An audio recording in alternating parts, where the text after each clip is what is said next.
आपण पाहत आहात जत मराठी न्यूज।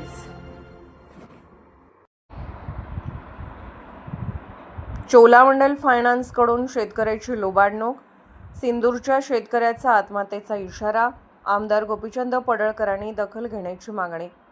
जत तालुक्यातील सिंदूर येथील शेतकरी राजू हिप्परगी यांच्यावर चोलामंडल फायनान्स कंपनीकडून अन्याय होत असल्याचा गंभीर आरोप समोर आला असून या प्रकारामुळे तालुक्यात खळबळ उडाली आहे।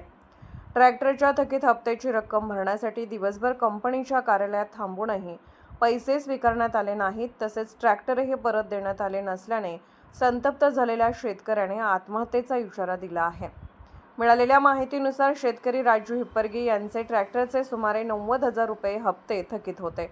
ही रक्कम भरण्यासाठी ते सकाळपासून चोलामंडल फायनान्स कंपनीच्या कार्यालयात थांबले होते, मात्र संपूर्ण दिवस उलटूनही कंपनीच्या अधिकाऱ्यांकडून पैसे स्वीकारण्यात आले नाहीत आणि त्यांचे ट्रॅक्टरही परत देण्यात आले नाहीत।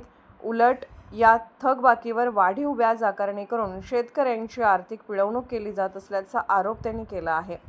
या प्रकारामुळे त्रस्त झालेल्या राजू हिप्परगी यांनी संतप्त प्रतिक्रिया देताना सांगितले की उद्या दिनांक 13 मार्च 2026 रोजी संध्याकाळपर्यंत आमचे थकीत हप्ते भरून घेऊन आमचे ट्रॅक्टर परत दिले नाही तर आम्ही चोलामंडल फायनान्स कंपनीसमोर आत्महत्या करू असा इशारा त्यांनी दिला आहे। दरम्यान खाजगी फायनान्स कंपन्यांकडून शेतकऱ्यांवर वाढीव व्याज, दंड व जप्तीची कारवाई करून लुबाडणूक केली जात असल्याच्या तक्रारी वारंवार पुढे येत आहेत। अशा प्रकारांमुळे आधीच आर्थिक संकटात सापडलेल्या शेतकऱ्याची परिस्थिती आणखी बिकट होत असल्याची भावना शेतकरी वर्गातून व्यक्त होत आहे। या प्रकरणाचे आमदार गोपीचंद पडळकर, उपविभागीय जत उपविभाग, तहसीलदार जत तसेच जत पोलीस स्टेशन यांनी तात्काळ दखल घेऊन संबंधित शेतकऱ्याला न्याय द्यावा अशी मागणी स्थानिक नागरिक व शेतकरी वर्गातून होत आहे। या घटनेमुळे जत तालुक्यातील शेतकरी वर्गात संतापाचे वातावरण निर्माण झाले असून प्रशासनाने तातडीने हस्तक्षेप करून प्रश्न सोडवावा अशी अपेक्षा व्यक्त केली जात आहे। सदर प्रकरणाकडे आता संपूर्ण तालुक्याचे लक्ष लागले आहे। नमस्कार, मी सिंदूर गावचा शेतकरी आहे आणि माझे नाव आहे राजू हिप्परगी।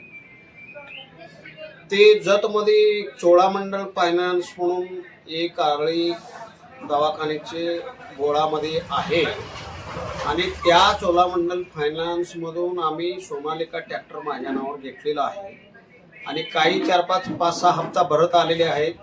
हप्ता भरत असताना थोडंसं लेट झालेले आहे आणि लेट झाल्यावर त्यांना ट्रॅक्टर न्यायला आले सिंदूरला आणि सिंदूरमध्ये आले की सत्यजित पाटील म्हणून बँकेचे अधिकारी आहे आणि तो आला आणि आम्हाला पैसे गोळा झाला नाही 90,200 आणि गोळा झाले की तुम्ही उद्या घेऊन भरा आणि ट्रॅक्टर तिथं लावून या आणि 90,200 रुपये भरा आणि तुमचे ट्रॅक्टर घेऊन जावा म्हणून सांगितले। सकाळपासून 90,200 पैसे घेऊन बँकेत आम्ही बसलेले आहे आणि तो म्हणतात तुमचे 40,000 दंड झालेले आहे, त्या दंडामध्ये 25,000 भरा म्हणतात। 25,000 आमचे 40,000 जरी दंड झाले तरी आम्ही भरायला तयार आहेत। त्या दंडामध्ये 5,000 रुपये आम्ही आत्ता भरतो आणि पुढचा हप्ता यायला अजून 2 महिना बाकी आहे।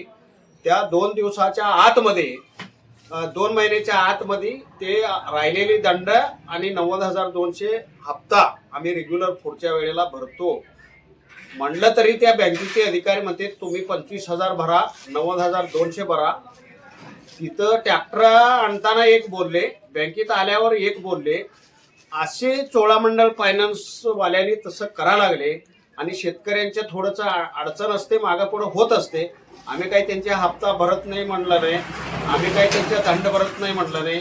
आता आज माझ्याकडे पैसे नाही, 90,200 घेऊन दुपारपासून बँकेत बसलेले आहे त्यांच्या फायनान्समध्ये आणि नंतर तो म्हणतात 5,000 दंडामध्ये भरतो आणि 40,000 दंडामध्ये 5,000 भरलं तर राहिले किती 35,000 तोही दंडा आम्ही पुढच्या हप्त्याला आम्ही भरतो म्हणले आणि तरी त्या फायनान्सवाल्याने आम्हाला काही सहकार करत नाही आणि फायनान्सचे कायदा कसा आहे, त्यांनी व्याज कसे आकार करतात आणि मी जत तालुक्यामध्ये आमदार गोपीचंद पडळकर साहेबांनी ह्याची थोडंसं लक्ष घालावं आणि प्रांत साहेब असतील, तहसीलदार साहेब असतील, हे जे फायनान्सवाल्याच्या दंड आकार आणि व्याज आकार करायचा आहे, जे काहीतरी कायदा आहे आणि आम्हाला सकाळपासूनच ते दुपारपासून आम्ही पैसा गोळा करून 90,200 घेऊन आणि डावेरला घेऊन आणि ट्रॅक्टर न्यायला डावेरला घेऊन त्यांच्या सतीश पाटीलांनी सांगितल्याप्रमाणे आम्ही पैसे घेऊन इथं बँकेत बसलोय. दुपारपासून संध्याकाळी 6 वाजेपर्यंत त्यांच्या वकिलाशी बोललो, सगळ्यांना बोललो, त्यांनी काही सहकार करायला तयार नाही. आणि उद्या सुद्धा आम्ही 90,200 हप्ता भरणार आणि 5,000 रुपये दंडामध्ये भरणार. माझी ट्रॅक्टर जरी नाही दिलं तरच मी गप बसणार, नाहीतर उद्या माझी जर ट्रॅक्टर नाही दिलं तर त्या चोलामंडल फायनान्सच्या समोर मी आत्महत्या करून घेणार. आणि एवढं मी जाहीरपणे महाराष्ट्र शासनाला सांगतो आणि ते बँकेवाल्यालाही सांगतो. आणि जतमधल्या जे काय अधिकारी आहे, प्रांत साहेब असतील, तहसीलदार साहेब असतील, पडोळकर साहेब असतील आणि कोण जतमधल्या जो कोण अधिकारी आहे त्यांना सगळ्यांना मी शेतकऱ्यांच्या वतीनं हात जोडून विनंती करतो. आणि बिजापूर रोडला एक सोनालिका ट्रॅक्टरच्या कंपनी होतं आणि त्यालाही ह्याला नावावर करून फाशी करून द्यायला त्यालाही 2 वेळा पैसे दिले. तो कंपनी कुठं मोडून त्या डीलर कुठं बोंबलत गेलं त्याचीही काही विचार नाही. आणि अशा मनमानी कारभार ह्या चोळामंडल फायनान्सचा चाललेला आहे. आणि उद्या मला ट्रॅक्टर दिलं तर बरं, नाही दिलं तर मी कधीही त्या चोळामंडल बँकेच्या समोर आत्महत्या करून घेतो, एवढं सगळ्यांनी नोंद घ्यावा. आणि माझे ट्रॅक्टर एवढं द्यायला त्याला आम्ही 90,200 भरणार, 5,000 दंडातही भरणार आणि पुढचे हप्ता आम्ही रेग्युलर भरून घेणार. आणि शेतकऱ्यांची अवस्था असंच असते. म्हणून मी त्या माध्यमातून सगळ्यांना मी विनंती करतो. आणि उद्या माझी ट्रॅक्टर 90,200 आणि 5,000 दंडामध्ये भरून घेऊन फायनान्सवाल्यांनी, चोळामंडल फायनान्सवाल्यांनी जरी माझी ट्रॅक्टर सोडलं तर ठीक आहे, नाहीतर माझ्याकडे एवढं कोर्टात जायला पैसे नाही. आणि हे कायदा आणि ते कायदा हाय सगळी, मग त्याला पैसे घालावं लागतात.